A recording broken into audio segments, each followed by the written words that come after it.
ये है पानीपत के प्रकाश नगर इलाके के रहने वाले अमित टून, जिन्होंने वो कर दिखाया जो हर माँ बाप का सपना अपने बच्चों के लिए होता है। अमित ने यूपीएससी द्वारा आयोजित केंद्रीय सशस्त्र पुलिस बल सहायक कमांडेंट परीक्षा में पूरे देश में 272वीं रैंक प्राप्त की है। यह परिणाम परीक्षा के 6 साल बाद संशोधित सूची में घोषित किया गया है। अमित अब केंद्रीय सशस्त्र पुलिस बलों में सहायक कमांडेंट के पद पर सेवाएं देंगे। बेहद ही मामूली पृष्ठभूमि से आने वाले अमित ने सीमित संसाधनों के बावजूद मैंने अपनी पढ़ाई जारी रखी और पहले प्रयास में ही एग्जाम क्लियर कर लिया। यूपीएससी की तैयारी के दौरान अमित को गंभीर आर्थिक चुनौतियों का सामना करना पड़ा। अमित कहते हैं कि ऐसे दिन भी आए जब हमारे पास खाने तक के पैसे नहीं होते थे, लेकिन हमने हिम्मत नहीं हारी। सीमित संसाधनों के बावजूद मैंने अपनी पढ़ाई और तैयारी जारी रखी। मेरा नाम अमित टूरन है।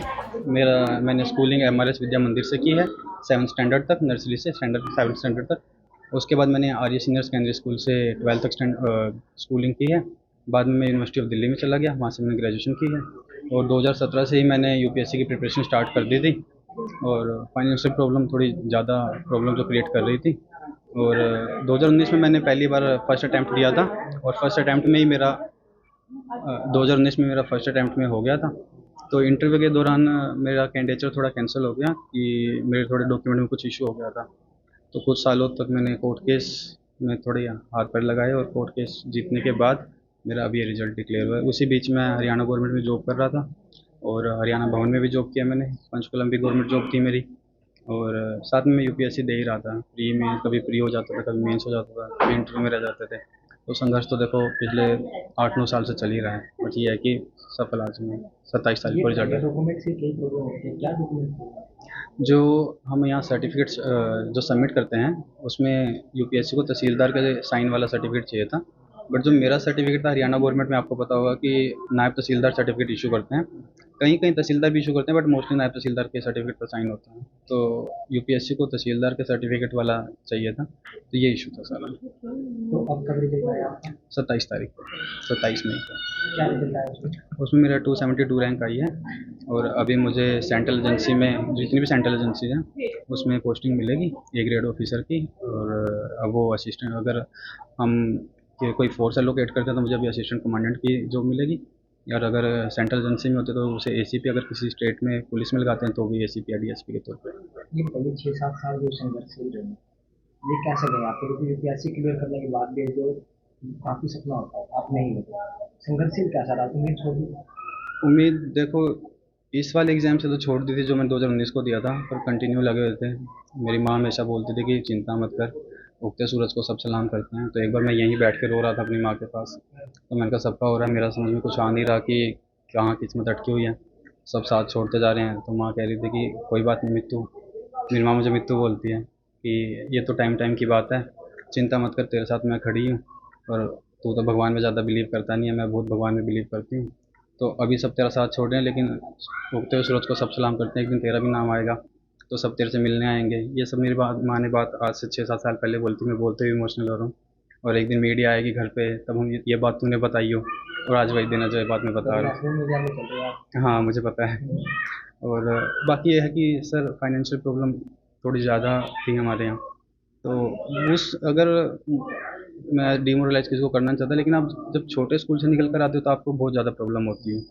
अगर आप बड़े स्कूल से हो फिर भी आपकी इंग्लिश बहुत मजबूत होती है। और यूपीएससी जैसा एग्ज़ाम ऐसा है कि आपको अपनी इंग्लिश मजबूत करनी पड़ती है, आपको हर सब्जेक्ट में महारथी होना पड़ता है। और जब मैं यहाँ से निकला था तो दिल्ली यूनिवर्सिटी में जब मैं गया तो मुझे तभी बहुत सारा कम्पीट करना पड़ रहा था।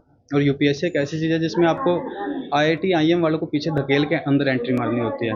तो जब आप गवर्नमेंट में, यहीं आर्य स्कूल से निकला हूँ, आर्य सीनियर सेकेंडरी स्कूल, स्कूल अच्छा है वो, बट उस टाइम वो गवर्नमेंट एडेड स्कूल होता था, तो प्रॉब्लम होती है ऑब्वियसली। और फाइनेंशियल प्रॉब्लम मेरी ज़्यादा थी, तो फाइनेंशियल प्रॉब्लम के लिए हरियाणा में आप जानते हैं जब 21 साल का लड़का हो जाता है तो घर वालों से पैसे मांगने में बहुत प्रॉब्लम होती है। तो मैंने इसलिए घर वालों से कोई पैसे मांगे ही नहीं। तो जो था, मेरा भाई मुझे पैसे भेजता रहता था, खुद ही नेट बैंकिंग से चेक कर लेता था इसके पास पैसे हैं या नहीं है। तो जब और उसकी भी प्राइवेट जॉब थी पहले, तो आधे पैसे घर देता था, आधे पैसे मुझे देता था। और मैं कहता था अपने लिए तो रख ले कुछ, तो कहता नहीं, जब तू बन जाएगा वो सब मेरे ही होंगे पैसे। तो फैमिली सपोर्ट मिला आपको? फैमिली सपोर्ट बहुत ज़्यादा मिला। अमित के इस कामयाबी पर उसके पिता, माँ और भाई का क्या कुछ कहना है, आइए देखते हैं। तो बच्चे ने बताया काफी संघर्षशील है जो लाइफ कोई बात नहीं, मैं दिन चलेगा ही, अच्छे दिन आगे हमारे, सब पावा दिन इस तरह के। आपने बड़ा मोटिवेट किया, अभी कह रहा था भाई। कोई बात नहीं, बस मेरा बच्चा खुश है, नहीं मां सारा परिवार खुश है। और जो माँ है उनको भी क्या कहोगे आप? मैं सबकी माया नहीं कहूँगा, अपने बच्चे का साथ दो, दुख में भी सुख में भी उसका साथ देंगे, उसका हौसला बढ़ेगा। यू आन कर रोया करे था रोज रोज, मम्मी मेरा नहीं होता, मैं इस तक के बात क्या करूँ, तो मेरे पर भरोसा करे, यू भगवान पर नहीं करेगा कभी भरोसा, तो मेरे पर भरोसा कर, मैं भगवान पर करूँ, तेरा एक दिन जरूर होएगा। और ऐसा टाइम आएगा बेटा, मीडिया हमारे बाहर में आवेगी, बस मेरे मुँह तो एक के बात ये लिख करे थे। जिद भी दिल्ली बलानदा वहाँ एक बार यू घना गंदा कमरा ले रहा था, मैं कहा तू छोड़ दे, नहीं बोला नहीं मम्मी मेरा ज़्यादा भी उठ नहीं है और पैसे मेरे को थोड़े हुए हैं। फिर ट्यूशन टासन भी पढ़ाया करे था, वहाँ अपना काम चला लिया करे था, मतलब रामनाथ जो मामना सपने में भी नहीं सोची थी, वह हकीकत में बन गया। बेटे ने वादा किया था, पूरा कर दिया? हाँ जी, मामना पहली बार छोड़ के आए नहीं दिल्ली में, तो यू पीछा मिड़ का देखने नारायण को गुंछी पर करोड़ लग गया, यू शुरू में छोड़ के आए मामा, तो यू मेरे ता अलग कभी नहीं होया, जड़ में बैठा कर रिब्बी आई आदत है। फिर इन अपने पापा तो कहा पापा मैं तरता एक वादा करूँ, मैं दिल्ली में तो जिद निकलूंगा जिद मैं IPS पढ़ जाऊंगा, इतना मैं दिल्ली में तो कभी भी नहीं आऊँगा सामान उठाएगा।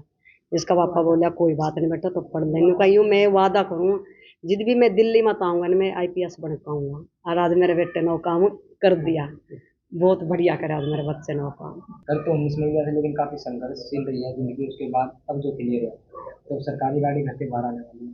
बड़ी खुशी की बात है, बेटे ने बड़ी मेहनत की है, पूरे परिवार का सहयोग था, इसको पूरा साथ दे रहे थे हम, इसने अपनी मेहनत से बहुत बढ़िया काम किया। तो कभी ऐसा भी है कि बेटे ने कहा पापा मैं जॉब नहीं करना, बस मैं हार गया?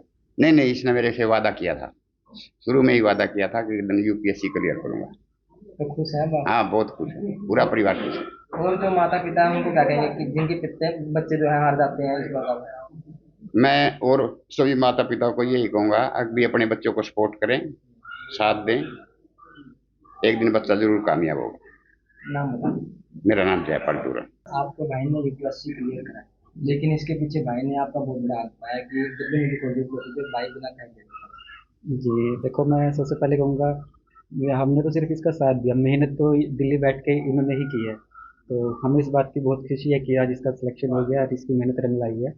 और जो मेरा क्रेडिट दे रहा है ये तो इसका बड़प्पन है, क्योंकि हम घर बैठ के सिर्फ फाइनेंशियली या इकोनॉमिकली सपोर्ट कर सकते हैं, लेकिन रंग तो अपनी मेहनत ही लाते हैं, तो मैं तो ये कहूँगा मेहनत ही नहीं की। लेकिन आज के समय में पैसों को लेके, जमीन को लेके भाई की नहीं मानता, लेकिन आपने तो भाई के नाम पर मिसाल कायम कर दी। नहीं, ऐसा तो कुछ नहीं है कि नहीं मानता, वो तो पुराने टाइम था कि भाई चलता रहता था देश वश, लेकिन ऐसा कुछ नहीं है कि हम हमारा ठीक है, अच्छे से शुरू से माता पिता ने जो सिखाया है उन्हीं की बदौलत है, तो हमें तो लगता है कि सबको मिलकर रहना चाहिए। बताते चले कि दस्तावेजों में कुछ कमी के कारण अमित का परिणाम रोक दिया गया था। UPSC तहसीलदार स्तर के अधिकारी द्वारा जारी EWS प्रमाण पत्र मान्य कर रहा था, जबकि अमित का प्रमाण पत्र नायब तहसीलदार द्वारा जारी किया गया था। इस पर उन्होंने 3 अन्य अभ्यर्थियों के साथ 2020 में दिल्ली उच्च न्यायालय का दरवाजा खटखटाया। उच्च न्यायालय ने 3 सितंबर 2025 को उनके पक्ष में फैसला सुनाया। उच्चतम न्यायालय ने भी उच्च न्यायालय के इस निर्णय को सही ठहराया। इसके बाद UPSC ने